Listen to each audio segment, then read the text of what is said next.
ఈరోజు బైన్సా పట్టణంలోని ward number 9 పులినగర్ colony వాసులము మా యొక్క హనుమాన్ టెంపుల్లో సమావేశం ఏర్పాటు చేసుకోవడం జరిగింది. సమావేశంలో కాలనీ వాసులందరూ కలిసి ఒక తీర్మానం చేయడం జరిగింది. ఏదైతే మా కాలనీ గత 40 సంవత్సరాలుగా వెలిసిన కాలనీ, ఈ యొక్క కాలనీలో చిన్న డ్రైనేజ్ వ్యవస్థ ఏర్పడి ఉన్నది. గత 4-5 సంవత్సరాలుగా మా కాలనీ పక్కనే సందేశ్ జిన్నింగ్ ఫ్యాక్టరీలో ఒక వెంచర్ వెలిసింది. ఆ వెంచర్లో మనకు హాస్పిటళ్ళు, నర్సింగ్ హోమ్లు కోకొల్లలుగా వెళ్ళడం జరిగింది. ఆ యొక్క వెంచర్కు సరి అయిన మురికి కాలువ వ్యవస్థ లేకపోగా ఆ మురికి కాలువ ఎక్కడి నుంచైతే హాస్పిటల్ నుంచి వచ్చే మురుగునీరు మా యొక్క చిన్న డ్రైనేజీలో కలిపి మా కాలనీలో నివసించే కాలనీ వాసుల యొక్క ఆరోగ్యాన్ని చెలగాట మారటం జరుగుతుంది. కావున మేము కాలనీ వాసులం అందరము ఈ యొక్క మీ ఛానల్ ద్వారా మున్సిపల్ కమిషనర్ గారికి, అదేవిధంగా మున్సిపల్ చైర్మన్ గారికి, మున్సిపల్ సిబ్బందికి విన్నపించుకోవడం అనేది ఏమనగా, ఈ యొక్క అక్రమంగా వెలిసిన వెంచర్ పైన తక్షణమే చర్యలు తీసుకొని ఆ డ్రైనేజ్ వ్యవస్థను మొత్తం మూసివేసి, ఏదైతే వెంచర్ వెలిసేటప్పుడు దాని ప్లాన్ ప్రకారం అయితే డ్రైనేజ్ వ్యవస్థ ఉందో ఆ డ్రైనేజ్ వ్యవస్థనే కొనసాగించాలని మేము కాలనీ తరపున అందరి తరపున కోరుతున్నాం. ఈ యొక్క హాస్పిటల్ నుంచి వచ్చే ఈ మెడికల్ వేస్టేజ్ వల్ల కాలనీ వాసుల ఆరోగ్యం దెబ్బతినే ప్రమాదం ఉంది. వర్షాకాలంలో ఏదైతే ఈ వేస్టేజ్ వస్తుందో, మెడికల్ వేస్టేజ్ వస్తుందో, ఈ మెడికల్ వేస్టేజ్ వల్ల మా కాలనీ వాసులు అనేక మార్లు అనారోగ్య పాలు అయిన సందర్భాలు కూడా ఉన్నాయి. కావున ఈ యొక్క అన్న ఛానల్ ద్వారా విన్నపించుకోవడం ఒకటే ఏంటిదంటే, ఈ యొక్క డ్రైనేజ్ వ్యవస్థను సక్రమంగా నిర్వహించి ఆ యొక్క డ్రైనేజ్ వ్యవస్థను ముందరికి కలిపేసి అండర్ గ్రౌండ్ డ్రైనేజ్ వ్యవస్థను ఏర్పాటు చేయాలని మీ కాలనీ వాసులు అందరి తరపున మేము తెలుపుతున్నాము. ఈ యొక్క డ్రైనేజ్ని ముందర ఏదైతే ఉన్నదో రోడ్డు, మెయిన్ రోడ్కు మళ్లించాలని మేము కోరుతున్నాం. మా వార్డులో సందేశ్ జిన్నింగ్ ఫ్యాక్టరీ గతంలో ఫ్యాక్టరీగా నడిపించిన సమయం, కానీ తదనంతరం ఆ ఫ్యాక్టరీ మరి అమ్మివేసిన తరుణంలో ప్లాటింగ్ వ్యవస్థ చేయడం, మరి ఆ ప్లాటింగ్ వ్యవస్థ ఏ విధంగా మరి వెంచర్ వెలిసిన సమయంలో, సరే ఆ వెంచర్ వెలిసిన వాస్తవమై ఉండొచ్చు. ఏ విధంగా గతంలో ఉన్నటువంటి పాలకులు కానివ్వండి, గతంలో ఉన్నటువంటి మున్సిపల్ అధికారులు మరి పర్మిషన్, అనుమతి ఏ విధంగా ఇచ్చారో తెలియదు. కానీ కాకపోతే మాకు ముఖ్య సమస్య వెంటాడుతుంది. ఏదైతే కాలనీ వాసులందరి తరఫున యాజ్ ఏ రిప్రజెంటేటివ్గా, కౌన్సిలర్గా నన్ను ఈ సమస్య దృష్టికి తీసుకురావడం,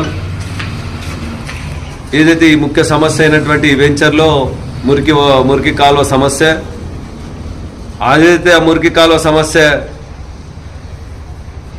ఉదాహరణగా తీసుకుంటే, ఏ వెంచర్ వెలిసినా కూడా పూర్తి అనుమతులతో మొట్టమొదటిగా డ్రైనేజ్ వ్యవస్థ కావడం, దాని అనంతరం రోడ్డు వ్యవస్థ కావడం, లైటింగ్ వ్యవస్థ అనేది ఉంటుంది.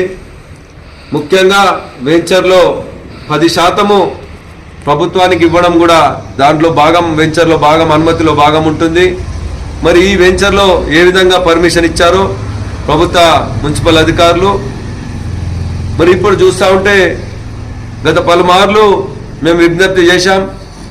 అక్కడ ఉన్నటువంటి స్థానిక మరి వెంచర్ యజమాని అని వినికిడి, ఆయన ప్లాట్ అని వినికిడి, గత 4 సంవత్సరాల క్రితం పూడిక ఏదైతే మరి నిర్మాణం చేపడుతున్నాడనే ఆసుపత్రి నిర్మాణం చేపడతాడని అనడం, మొత్తం 10 ఫీట్లు 15 ఫీట్లు లొంద తోడడం, అందులో వాటరు, మురికి నీరు నిలవడం, ఇక్కడైతే ఆసుపత్రులు, ఇక్కడ ఉన్నటువంటి ఆసుపత్రి, కొత్తగా వెలిసిన ఆసుపత్రిలో ఏదైతే మురికి నీరు మొత్తం మా ఆసుపత్రికి సంబంధించిన నీరంతా అందులో ఉండడం, ముఖ్యంగా వర్షాకాలంలో ఇక్కడ ఉన్నటువంటి మా పిల్లలు, 2 పిల్లలు కూడా అందులో మునగడం కూడా జరిగినది.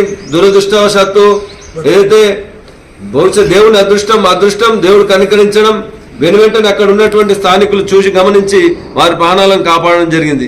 మరొక మహిళ కూడా ఏదైతే వర్షాకాలం అక్కడ వాటర్ నిల్వ అయిన తర్వాత అసలు అక్కడ రోడా, అక్కడ భూమి, అది మరి ప్లాటా, అల్లుందా అని కూడా తెలియకుండా ఉంటుంది. తక్షణమే అక్కడ మహిళ కూడా మరి ప్రాణాలతో బతకడం, ఏదైతే ప్రాణాలు బయటపడడం కూడా జరిగినది. దయచేసి మున్సిపల్ అధికారులను కూడా మేము విజ్ఞప్తి చేస్తున్నాం, వెనువెంటనే ఏదైతే ఆ పూడిక తీసినటువంటి ప్లాట్ను కూడా మరి మూయించాలని, భర్తీ చేయించాలని కోరుకుంటున్నాం. మరొక ముఖ్య విషయం, నిన్ననే ఏదైతే ఆ యజమాని, వెంచర్ యజమాని అహంకారపూరితం, మరి మేము విజ్ఞప్తి చేసినా కూడా మా విజ్ఞప్తిని కూడా మరి పక్కకు పెట్టడం, ఆడ డ్రైనేజ్ వ్యవస్థ మరి ప్రారంభించడం జరుగుతుంది. ఆ డ్రైనేజ్ను మేము ఒకటే అంటాం, మీ డ్రైనేజ్ మీరు ఏమని చేసుకోండి, మీ కట్టడం వెంచర్ ఏమని చేసుకోండి, మీ యాజ్ ఏ రూల్స్ ప్రకారం మీరు నడవండి. మీకు ముందట మెయిన్ రోడ్కు డ్రైనేజ్ ఉంది, అక్కడ వదలండి.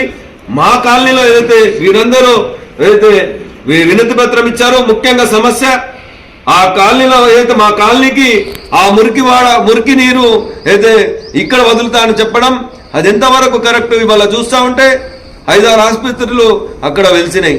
ఆ ఆసుపత్రిలో ఉన్నటువంటి రోగుల యొక్క మురికి నీరు కానివ్వండి, ఏదైతే ఆసుపత్రుల నుంచి వెలువడే ఏదైతే ఆపరేషన్ ద్వారా వెలువడే మరి విషపు ఏదైతే